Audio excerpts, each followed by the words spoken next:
I guess first of all, I want to say thank you for the opportunity to come and speak with you all this morning. I especially thank Farm Bureau for allowing me to be part of the conference this year and the ability to come and speak, and especially to Mr. Aiken. As Mr. Scudder said, I have been your state executive director for about a period of 6 months, and I'll have to admit now that was a tremendous change for a country boy from Giles County, Tennessee, to come to Nashville, Tennessee, and experience the things that have gone on in agriculture and in the state within the last 6 months. So I guess for a moment, I'm going to tell you a little bit about myself, just so that you know who I am and kind of maybe what I stand for. I am a fourth-generation farmer. I come from somewhat humble beginnings. My grandfather was a sharecropper for a number of years until he could build a dairy herd large enough to move out on his own. My other grandfather was an employee of WPA, and they farmed to provide food for the family. So with that said, just as many of your families, I'm sure, the work ethic was ingrained very early in our lives and in all of our generations. I will admit, as most of you as well, there was still time for the mud ball fights during the tobacco setting time. We did that on a regular basis, and I'm sure as some of you, as we were sent to feed the calves, we forgot about that and enjoyed the corn cob battles in the corn crib and throughout the barn as we prepared for that. That changed pretty quickly when Mother or Daddy found out about that, and she always had something she called Peachtree tea, and a little keen peach switch would change your attitude pretty quick and bring you back to reality and get you back to the jobs that were at hand. So that's kind of a little bit about how I grew up in agriculture. You know, we had social activities that surrounded cattle shows, 4-H events, and the FFA. We, of course, had Sunday dinner where we all gathered to share those stories and be together as a family. As I got older, I ventured off to the University of Tennessee. I graduated there in 1983, and while at the University of Tennessee, I was very active in the Alpha Gamma Rho fraternity. I had the opportunity to build a lot of lifelong relationships there that still serve me very well today. I had the opportunity to be a member of the livestock judging team there at the University of Tennessee, and one of my former team members is here in the audience today. I think she went by Miss Carol Coley at that particular time. So we still communicate and have been good friends ever since then. I guess the highlight of maybe my college career, if you can call it that, was every Saturday for 2 years I got the opportunity to lead the Tennessee Volunteers through the T as the first person as she opened up to lead the Volunteers on as Smokey's trainer. So that's something that I'll never forget and something I truly enjoyed. I did graduate in 1983 with a degree in agriculture, and after a couple of stints in the chemical sales business and in the feed business, I settled into a role with ASCS and FSA. I spent 34 years there. I had the opportunity to serve on several national work groups in development of processes in the agency, and really enjoyed my years serving the producers of Giles County, and was able to be very active in my community at home as a school board member and also a member of our rural bank board. I guess from there, and I'm sorry that she's not with us today, but probably the best thing I left the University of Tennessee with was my wife. Many of you will, if you've met Susan, she was here last night for the dinner, you will understand when I say this. I was able to outkick my coverage pretty heavily, so I was very pleased with that. She had to go home. She's a school teacher, so she's gone home to educate the youngsters this morning in whichever environment they have chosen, whether that be virtual or whether that be in person. So she's handling those duties today. And you can't ever miss the opportunity to brag on your children. I have 3 wonderful children. One, several of you probably know, my oldest son, Will. He graduated in the University of Tennessee with a master's in beef reproduction. He's very active in the beef industry, not only locally but nationally. And I follow him, and you know, I enjoy the chance that he gets the opportunities to go and do these things. My daughter, Meredith, graduated also from the University of Tennessee at Knoxville. She has obtained her doctorate in physical therapy, and she has moved back to Knoxville, and she's there now, and hopefully she will look after or assist with looking after the third youngster that it was delivered to the University of Tennessee on Wednesday to pursue his degree. And as I look at the UT staff here up front, and I'm a little concerned that Dr. Cross is not here this morning. I know he's been there for 48 hours, and I just want to tell you, he will be a little more challenging than the first two. There's something about a third child. So he's a little more independent. He's left-handed, left-brained, so he looks at things just a little bit differently. To tell you a little bit about our farming operation, we've grown from a small dairy herd, as I described, to the point now that we cover a little over 1,000 acres. We're very diversified in the fact that we grow corn, soybeans, oats, alfalfa, hay. We have begun to add a mix of vegetables to the crops as well. In addition to that, we run a purebred Angus herd and also a commercial Angus herd. And thank goodness that my older son is home now, as these duties in Nashville have taken me away from part of those functions. And I share that personal information with you for one particular reason. I want to assure you that, you know, I have a farmer's heart. And a farmer's heart and those tenets are the things that I will use in this job in representing you and how I make decisions that will affect production agriculture in the state of Tennessee. I'm going to tell you very quickly, and I know this is not lost on any of you. 2020 has been a very challenging year. You know, we started out only a few weeks after I arrived with violent storms. They ripped right through Nashville and moved east into our state. They continued throughout the spring, wreaked a considerable amount of havoc across our state. Not long after that, the great COVID-19 struck, and we've had to deal with the pandemic ever since.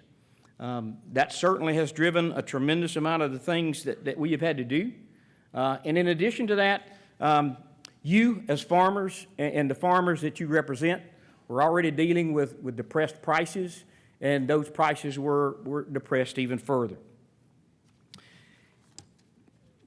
I guess early on, as the pandemic raged, and you know, we began to experience the breakdowns in market disruption, the breaks in the supply chain that Dr. Hatcher mentioned yesterday, and the concerns and the fears that began to surface throughout the American community about numerous types of shortages that were being experienced.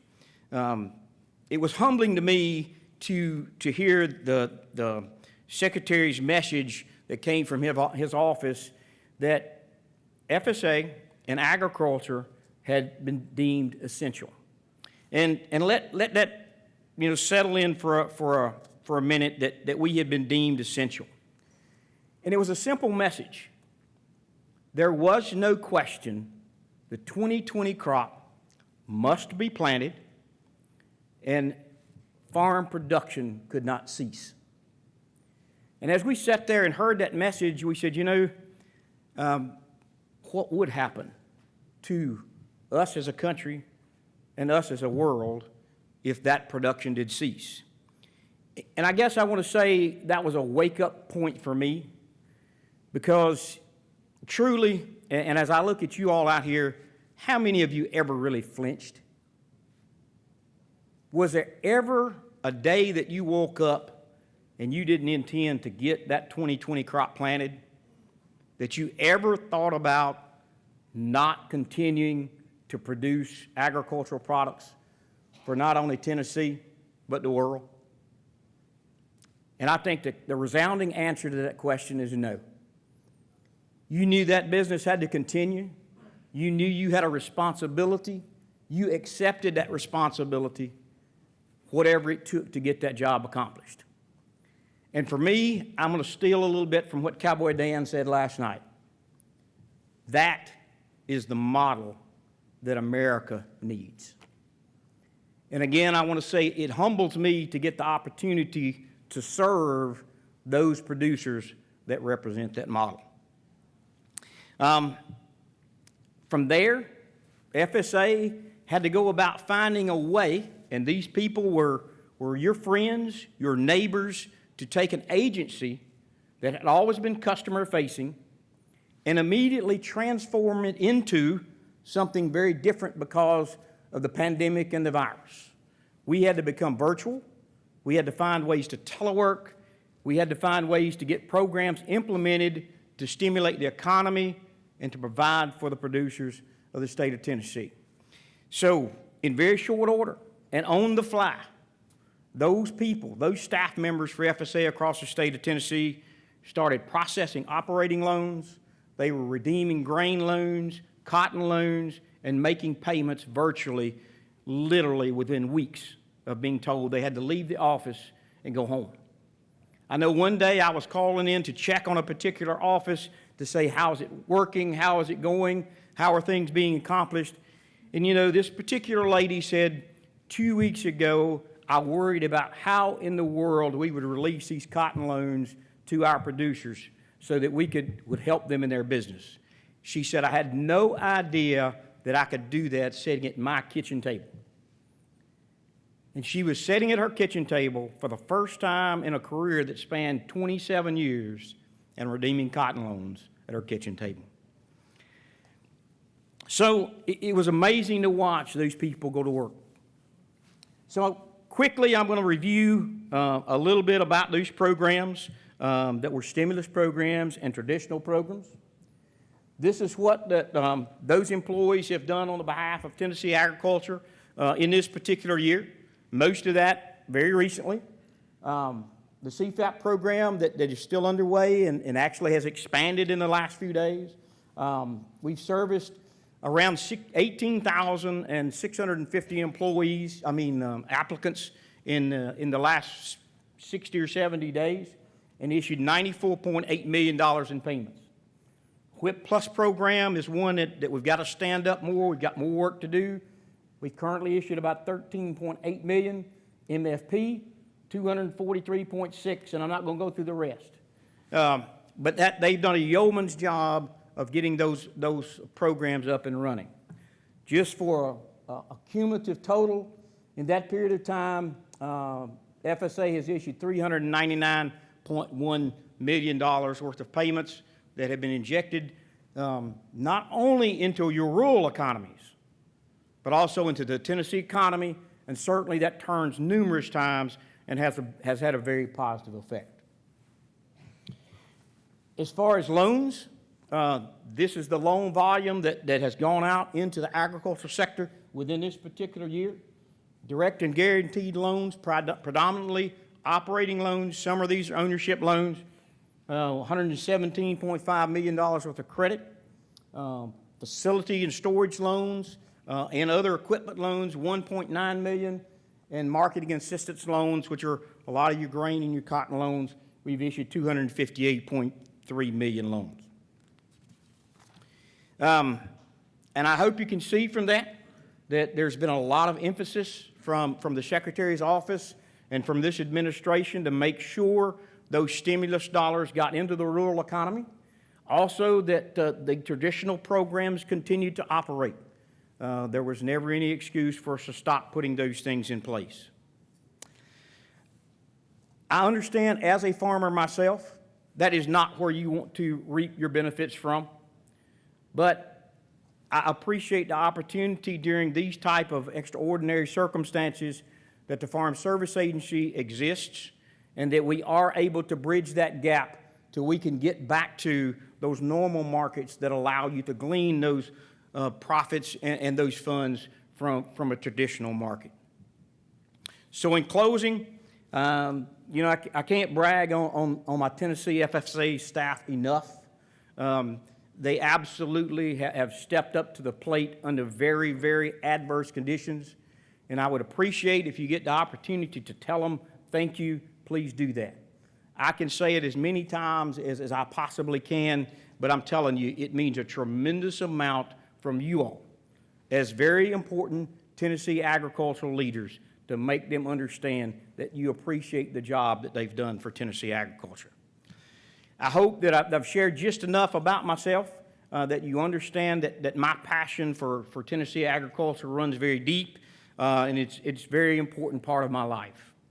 And even though, you know, I'll just have to admit, I'm much more comfortable in a pair of overalls and work boots. I have agreed to put on this suit and put on this job, and I will do my absolute best to provide the best service to Tennessee agricultural producers and agricultural that you represent that I possibly can. And if at any time that you need to contact me, please feel free to contact the Farm Service Agency. We will certainly try to respond to those contacts. Greer Gill is here with me, and she certainly reach out to her as well, and we will try to address the concerns that you might have. Again, thank you for the opportunity to be here. Catch me out in the hall or anywhere if you get the opportunity, and I look forward to continuing to serve as your state executive director. Thank you.